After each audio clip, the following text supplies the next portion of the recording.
আসসালামু আলাইকুম।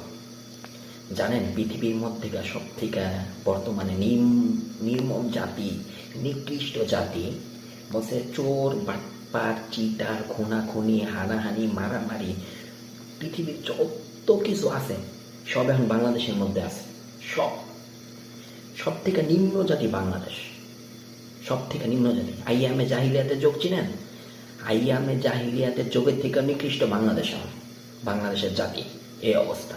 তাদের ভিতরে তাদের ভিতরে চুরি, ডাকাতি, মারামারি, হানাহানি, কোনাকুনি, জিনা, বেবিচার, বলছে এগুলা করতে তাদের ভিতরে কি দ্বিধাবোধ হয় না। তারা এখন এই অবস্থায় চলে গেছে, আইয়ামে জাহিলিয়াত থেকে নিকৃষ্ট হয়ে গেছে। বাঙালি জাতির মানুষরা এখন এরকম। সত্যি কথা, সত্যি কথা ভাই। দেখেন ভাই, আইয়ামে জাহিলিয়াতের যুগে মদ খাওয়া হয়েছে, সব হয়েছে, মহিলাদেরকে জিনা করা হয়েছে, হ্যাঁ, মেয়ে সন্তানদেরকে এরকম মাটিতে পুঁতায় ফেলা হয়েছে। পরে এরকম কি করছে আপনার, এই যে আছে না যে মহিলা গর্ভবতী রাস্তাতে যাইতেছে, পেটের মধ্যে ছেলে না মেয়ে, কি বাচ্চা হবে এটা দেখার জন্য পেট কাটছে। বলছে বাংলাদেশেও এখন এমনই, ধরেন এমনই হইতেছে সব। কিভাবে একটা মানুষরে বড় একটা পাথর দিয়া কিভাবে মারলো, বুকের মধ্যে, মাথার মধ্যে শেষে মারলো। মানে আমি যখন দেখতেছিলাম এই জিনিসটা, ভিডিওটা দেখতেছি, যখন প্রত্যেকটা মাইট পড়তেছে না, আমি মানে চোখ ফালা রাখতে পারছিলাম না। আমি এদিক এদিক সইরা গেছি, এদিক ওইদিক সইরা গেছি। এমন অবস্থা বাঙালি জাতি।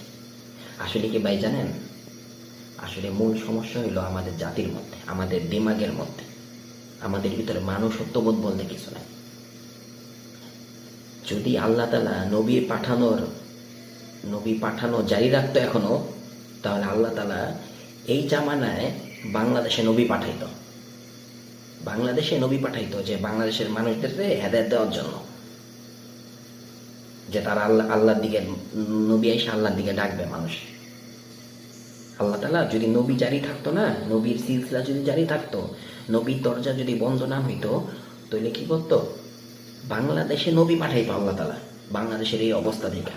কারণ একই তো, আইয়ামের জাহিলিয়াতের যুগে মানুষের মধ্যে জ্ঞান বুদ্ধি, মানুষ ওই জামানায় মানুষরা মনীষী ছিল। ওই জামানার যখন ঈসা আলাইহিস সালাম চলে গেছে, তারপরে যখন হ্যাঁ আল্লাহ রাসূল আসার পর্যন্ত যে একটা গ্যাপ ছিল, এই গ্যাপের মধ্যে তো মনে করেন যে আলেম ছিল, মনীষী ছিল, হ্যাঁ এরকম আপনার পণ্ডিত ছিল, ইসলাম সম্পর্কে জ্ঞান রাখতো। কিন্তু কেন কেন আইয়ামে জাহিলিয়াতের যুগে পরিণত হয়েছে? কারণ তারা বুঝতো ঠিকই, সব জ্ঞান ছিল, কিন্তু তাদের ভিতরে দেমাগ আছে না,